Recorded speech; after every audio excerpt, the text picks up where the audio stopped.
Hello everyone, मेरा नाम है doctor Vipul Kumar Garg and welcome to my channel doctor Vipul Kumar Garg orthopaedics. आज मैं आप लोगों को बताऊंगा एड़ी के दर्द के बारे में। हमारे बहुत सारे पेशेंट मेरे ओपीडी में आते हैं एड़ी के दर्द को लेके।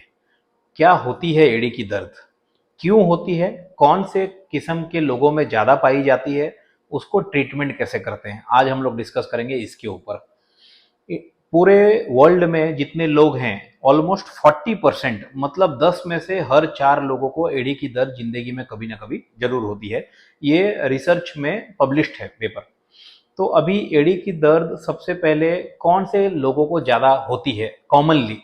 तो सबसे पहला जो लोग हमारे पास आते हैं, ऑक्यूपेशनल डिजीज है ये। मतलब जो लोग लंबे खड़े होते हैं, मान लो हाउसवाइफ लंबे खड़े होते हैं, ट्रैफिक पुलिस वाले लंबे खड़े होते हैं, सीआरपीएफ जवान लंबे खड़े होते हैं, रनर्स या एथलीट या क्रिकेटर फुटबॉलर जो लोग खड़े होके ही करते हैं सब काम। तो इन प्रोफेशंस में, टीचर, इन प्रोफेशंस में ये ज़्यादा पाया जाता है एड़ी का दर्द। क्या होता है उसका साइंटिफिक कारण, क्यों खड़े होने से ज़्यादा एड़ी में दर्द होता है। मान लो ये मेरा एड़ी है। अब आप देख सकते हैं कि मेरी एड़ी में एक गड्ढा है ऐसा। अब ये जो गड्ढा है हर किसी की एड़ी में होता है। क्यों होता है ये गड्ढा? क्योंकि इसके नीचे हमारे पाँव में एक फेशिया है मोटी। अभी आप गौर से देख सकेंगे, ये जो फेशिया है ये मेरी गड्ढे को बना के रखती है। तो इसको हम लोग बोलते हैं प्लांटर फेशिया। फेशिया मतलब एक मोटा मांस जो हमारी उंगलियों से लेके एड़ी तक जुड़ी हुई रहती है ऐसे ट्राइंगल में। तो ये जो फेशिया है इसका काम है आर्च को बना के रखना, गड्ढा को। जब हम ज्यादा खड़े रहेंगे तो हमारा पूरा शरीर का भार कहाँ जाएगा? एड़ी में। एड़ी से कहाँ जाएगा? फेशिया में। तो पूरा भार पड़ेगा वो फेशिया में। तो जब वो फेशिया में पूरा भार पड़ेगा सालों तक, तो वो फेशिया मोटी हो जाएगी या तो फिर इन्फ्लामेशन हो जाएगी, उसके अंदर मोटापन या इन्फ्लामेशन आ जाएगा। उसको हम लोग बोलते हैं प्लांटर फेसाइटिस। बहुत कॉमनली जो पेशेंट्स हमारे पास एड़ी के दर्द के लिए आते हैं वो उसका कारण है प्लांटर फेसाइटिस। कभी कभी ऐसा होता है कि पेशेंट्स को एड़ी के नीचे नहीं, एड़ी के पीछे दर्द होता है।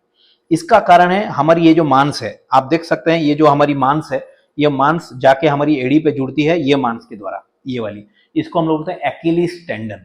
कभी कभी जो लोग बहुत लंबे खड़े होते हैं, दौड़ते हैं, एथलीट्स होते हैं, उनकी ये जो मांस है, आप देखेंगे कभी भी कोई रनर रनिंग करता होगा ज्यादा, इसके मांस मोटी होती है काफ की। ये मांस पे बहुत प्रेशर पड़ता है और वो भी कहाँ जुड़ती है? एड़ी में।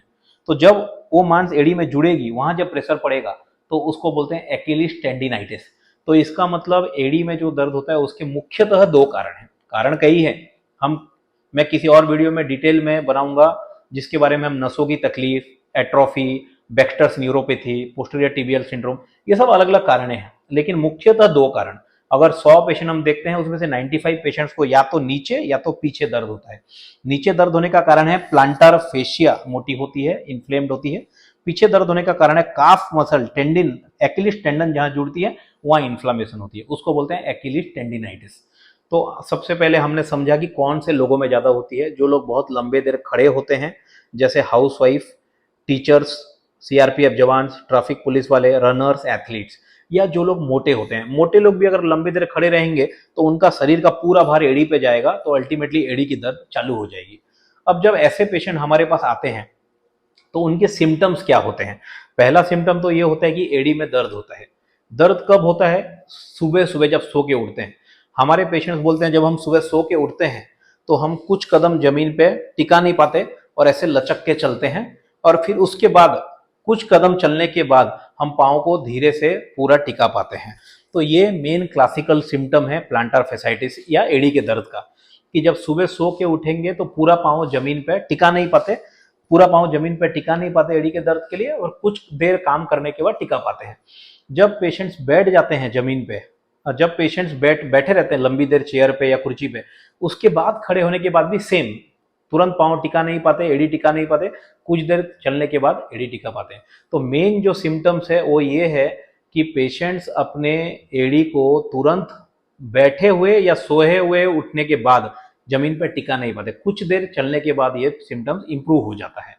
ये है मेन सिम्टम्स।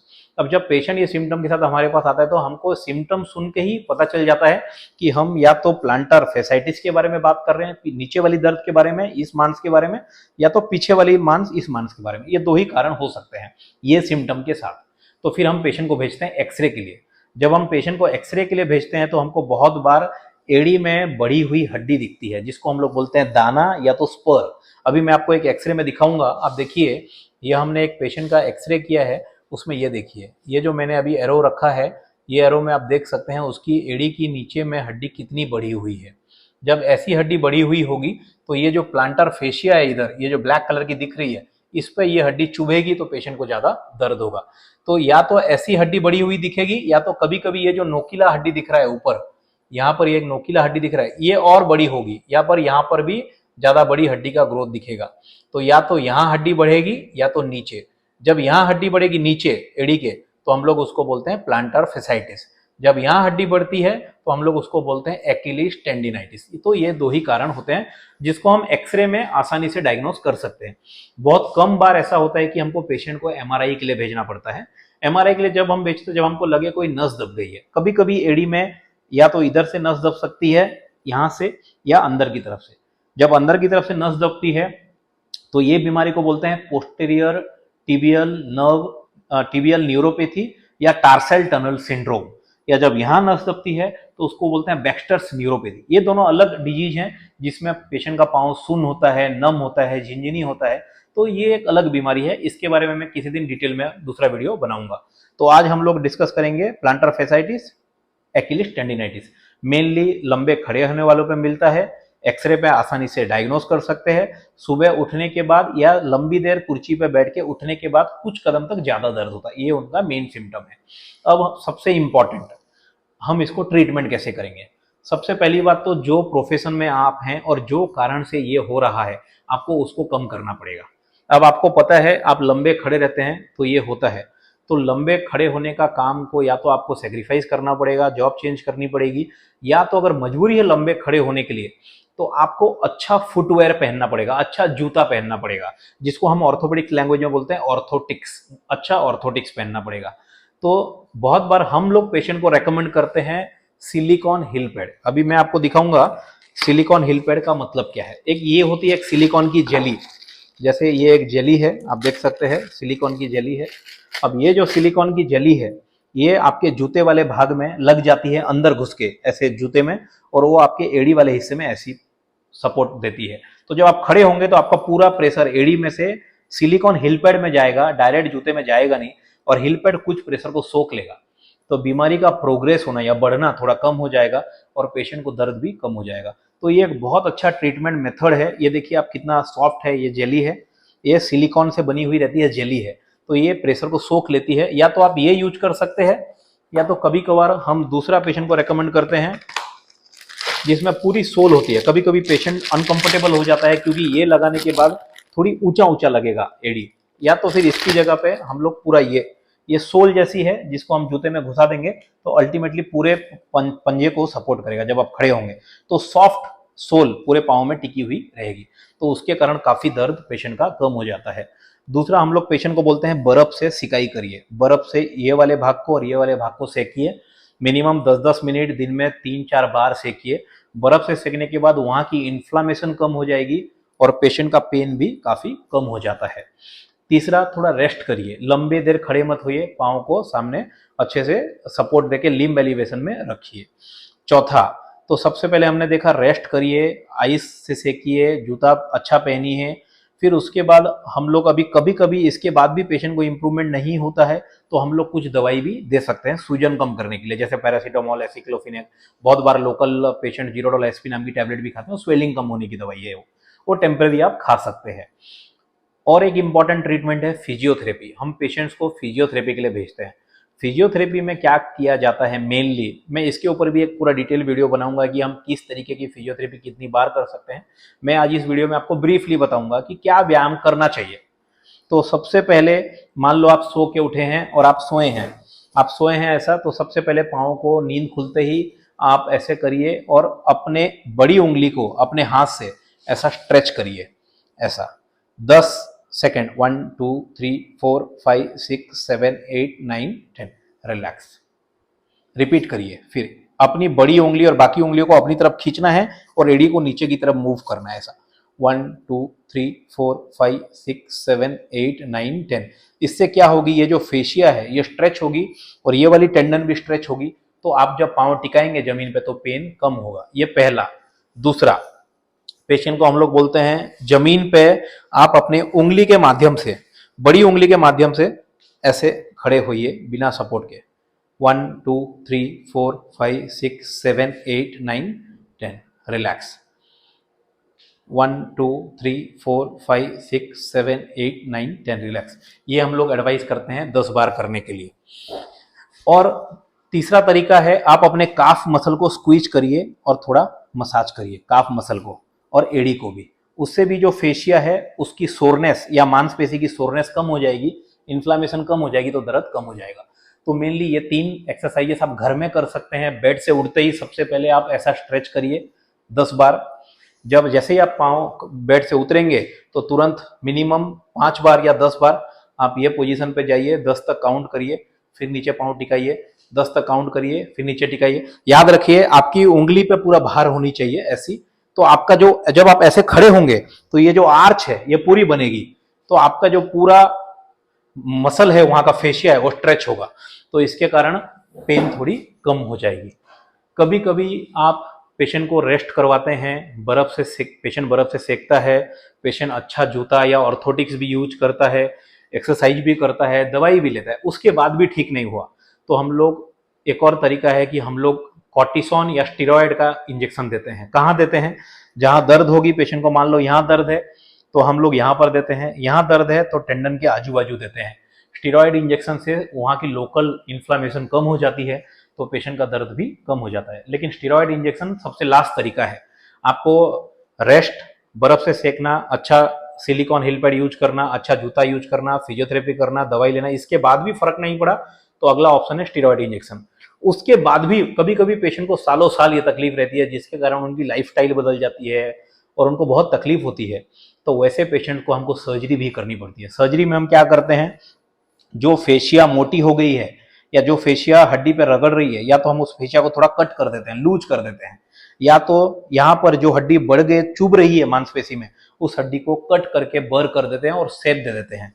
तो ये सर्जरी भी एक ऑप्शन है, लेकिन सर्जरी 1000 में एक पेशेंट को करते हैं। इंजेक्शन काफ़ी कॉमन है अगर पेशेंट को बाकी सब मेथड से आराम नहीं हुआ तो जनरली अब इसमें से पूरा लास्ट में एक सवाल उठता है कि जब पेशेंट हमको पूछते हैं, सर अच्छा फुटवेयर या अच्छा ऑर्थोटिक्स मतलब क्या हम हर बार यही यूज करेंगे कि हम एक कोई ऐसी भी कंपनी का जूता पहन सकते हैं जो नेचुरली भी काम करेगा? तो आजकल मार्केट में बहुत सारी जूते आते हैं जो हील पेन के लिए भी बनी रहती है। अच्छा जूता एड़ी के दर्द के लिए आप कैसे छांट सकते हैं? आप हमेशा ऐसा जूता या ऐसा चप्पल खरीदना है जिसकी सोल थोड़ी मोटी रहे, पहली बात। दूसरी बात, जिसमें एक आर्च बना हो, नेचुरली एक आर्च बनी हुई होनी चाहिए। जैसे आप कोई भी जूता देखेंगे ब्रांडेड कंपनी का, रिबॉक, नाइकी देखिए, स्केचर्स देखिए, उसमें से एक आर्च बनी हुई रहती है ऐसी, जो आपके आर्च को फिट हो जाए, तो आपको वो आर्च वाली जूता खरीदनी है। पीछे वाला जहां से हम एड़ी को घुसाते हैं, पंजे को घुसाते हैं जूते में, वो एरिया अच्छी होनी चाहिए जो एंकल को सपोर्ट करेगी, आर्च अच्छी होनी चाहिए, और आप वो जूता पहन के जब खड़े होंगे तो आर्च दबना नहीं चाहिए, सोल इतनी मजबूत होनी चाहिए कि आर्च दबनी नहीं चाहिए। मतलब वो जूते का जो गड्ढा है आर्च सोल के ऊपर, वो आपको खड़े होने के बाद भी वो दबना नहीं चाहिए। तो पीछे एड़ी वाला हिस्सा थोड़ा बड़ा होना चाहिए जो हमारी एड़ी को सपोर्ट करे, जूते का आर्च हमारे आर्च से मैच होना चाहिए और खड़े होने के बाद कोलैप्स या दबना नहीं चाहिए, और आगे उंगली वाला हिस्सा जूते का बहुत सॉफ्ट होना चाहिए। तो जैसे मान लो ये एक जूता है, मान लीजिए, तो आप ऐसा पहने हैं जूते को, तो सबसे पहले ये वाला हिस्सा जो जूते का है वो मजबूत होना चाहिए जो इसको सपोर्ट करे। ये जो आर्च वाला हिस्सा है ये आप खड़े होने के बाद भी कोलैप्स दबना नहीं चाहिए, और ये वाला जो हिस्सा है जूते का ये हमेशा सॉफ्ट होना चाहिए जो आपकी उंगलियों को जगह दे, ब्रीदिंग स्पेस दे। उंगली के कारण बैक प्रेशर नहीं पड़ना चाहिए। बहुत बार कारण ऐसा होता है कि हम रॉन्ग जूता पहनते हैं, रॉन्ग फिटिंग शू पहनते हैं, इसके कारण तकलीफ होता है। आप बड़े बड़े क्रिकेटर्स को देखना, वो अपने जूते का उंगली वाला हिस्सा काट देते हैं, काट के बॉलिंग करते हैं। मोहम्मद शमी को देखना, बुमराह को देखना, या बहुत सारे क्रिकेटर को देखना, अपनी उंगली का टो वाला हिस्सा काटे हुए रहते हैं। क्यों? क्योंकि जब वो लैंड करते हैं जमीन पे बॉलिंग में तो उनका उंगली जूते पे हिट होता है और टाइट के कारण, इसलिए ये उंगली को अलग से काट देते हैं, खुली रहती है उनकी उंगली बॉलिंग वाले जूते में। तो हमको हमेशा ऐसा जूता लेना है जो पीछे मजबूत हो, एड़ी को सपोर्ट करे, आर्च कोलैप्स नहीं होनी चाहिए। जब आप पहन के खड़े होंगे जूते को तब भी गड्ढा दिखना चाहिए और आगे हमेशा सॉफ्ट फील होना चाहिए। जब आप ऐसे खड़े होंगे ऐसे, तो जूता हमेशा आपको सॉफ्ट लगना चाहिए। ऐसे खड़े आप हो सकते हैं जूते के साथ, ऐसा आपको जूता लेना है। जब आप ऐसे भी करेंगे जूते के साथ तो आपको उंगली में प्रेशर नहीं पड़ना चाहिए, तो आगे उंगली को स्पेस मिलना चाहिए, ऐसा जूता आपको पहनना है। ट्राई करना है कि बहुत बड़ा बड़ा हील ना पहने। हील से भी बहुत बार आर्च में बहुत ज्यादा प्रेशर पड़ता है तो प्लांटर फेसाइटिस हो सकता है या एड़ी का दर्द हो सकता है। मैंने आज एड़ी के दर्द के बारे में जितना भी बताया उसको फाइनली एक बार समराइज कर देता हूँ। एड़ी का दर्द किन लोगों में ज़्यादा होता है? जो लोग हेल्दी होते हैं, जो लोग लंबे खड़े होते हैं, हाउसवाइफ, टीचर, सीआरपीएफ जवान, ट्रैफिक पुलिस वाले, रनर्स, एथलीट। और दूसरा, हम कैसे डायग्नोस करते हैं? सुबह उठते ही ज़्यादा पेन होगा, कुछ देर चलने के बाद पेन कम हो जाता है, या लगातार काम करते समय पेन का एहसास नहीं होता है। आप अगर कुर्सी में बैठे हैं और फिर से खड़े हो गए थोड़ी देर बाद, फिर दर्द होगा, लेकिन फिर कुछ देर चलने के बाद फिर दर्द कम हो जाएगा। ये मुख्य सिम्टम्स है। तीसरा, एक्सरे में हमको आसानी से पता चल जाता है कि हड्डी बढ़ी हुई दिखती है। ट्रीटमेंट में हम पेशेंट को बोलते हैं थोड़ा लंबे खड़े होना कम करिए, अच्छा जूता पहनिए, बर्फ से सिकाई करिए, थोड़ा स्ट्रेचिंग एक्सरसाइजेस करिए, और उसके बाद भी फर्क नहीं पड़ा तो हिल पैड का यूज करिए, सिलिकॉन हिल पैड का। फिजियोथेरेपी अच्छा करिए, उसके बाद दवाई लीजिए। उसके बाद भी फर्क नहीं पड़ा तो स्टेरॉयड इंजेक्शन एक अच्छा ऑप्शन है जिससे पेशेंट को काफी हद तक आराम मिल जाता है। और लास्ट ऑप्शन है सर्जरी। तो सर्जरी के लिए तुरंत हमको ऐसा नहीं सोचना है कि ये बीमारी हम सर्जरी करेंगे तो कल के कल ठीक हो जाएगा। Surgery is the last option, क्योंकि सर्जरी अगर उसके बाद भी ठीक नहीं हुई सर्जरी के बाद तो there is no other option left. तो सर्जरी को हमेशा लास्ट ऑप्शन की तरह रखना है। होपफुली मेरे पूरे डिस्कशन से मैंने एडी के दर्द के बारे में काफी कुछ आपको बताया होगा। जो भी व्यूअर या लिसनर इसको सुन रहे हैं, अगर उनको कोई एडी के दर्द के संबंधित कोई भी समस्या है तो मेरे को कमेंट्स करके बताइए, तो मैं उसका सॉल्यूशन निकालने का कोशिश करूंगा। या फिर आपको किसी और टॉपिक के बारे में भी जानना है तो आप मेरे कमेंट बॉक्स पे लिख सकते हैं। मेरे चैनल को सब्सक्राइब करिए। आगे ऐसे और भी जो कॉमन और छोटी चीजें हैं दर्द के रिलेटेड या ऑर्थोपेडिक रिलेटेड, उसको जानने के लिए लाइक करिए और मेरे कमेंट बॉक्स में ये लिखिए कि आपको ये वीडियो कैसा लगा और आगे आप और कौन से वीडियो के बारे में जानना चाहते हैं। Thank you very much. Good bye.